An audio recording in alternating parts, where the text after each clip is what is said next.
opportunity to thank everyone for their support during my competition and even up until right now. First of all my media friends na ever since Miss Iloilo pa lang, ara, nagiging mo permit nagsuporta. You're one of those reasons that we have big visibility online because you're very dedicated with your work and most of your faces are very familiar to me. So thank you so much for all your time, effort, and help to helping me and our community in our city, Iloilo, and of course to my team, to IFFI, to the Miss Iloilo organization, to the Iloilo City Government, 2nd District, to Leon, to my family, to my friends, everyone who have been supporting me. I want to thank them all so much. And I think, my message lang to everyone is it's really important for us to understand that as much as we want people to succeed, we need to support everyone.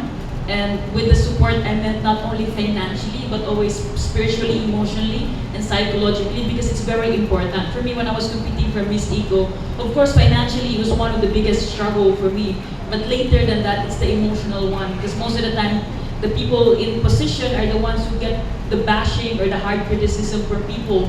And knowing me, I'm someone who don't even cry the most. But I need the people around me I can vent out about things, which is my team. And I'm very grateful with them and my family and my friends. So I think that my message to the little girls, of course, if you have plans of joining or if you have dreams in life, you dream big. I mean, the world is small and the world is below. Wala ka nakabalo, ganong kapalaran. Sometimes you tell yourself na sa umama lang ako halin nga agit ako ang ginhandon ko. I think I am one of those good example that I came from a little barangay back in Leon, in Buga. And I had a big dream, and people would laugh at your dream because it's too big.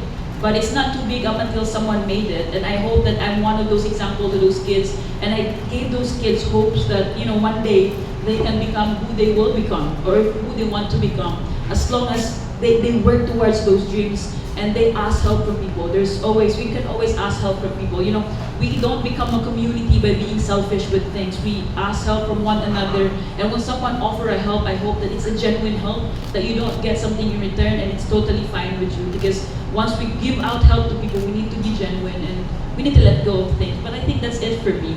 Of course, to some of the people that I forgot to mention, I would love to thank them also. That's why I keep joking to my friends na, basi pala mamalipatan ko, masugod ka. So next time I'll try to bring a bond paper and mention everyone's name. But of course, I want to thank everyone. To Mami Peach in here that's been there for Miss Iloilo. Thank you so much, Mama Peach. But to everyone, thank you so much for your time, for your effort, and for your love, and for your help all throughout my competition. I promise that I always make you proud, regardless with pageant, sportsmanship, or whatsoever, but what I'm doing in life, I'm always proud nga Ilongga kita po. So, thank you so much, and Aman, say bye-bye. Once again, our Miss Eco International 2025, Alexia May Kaimoso Brooks.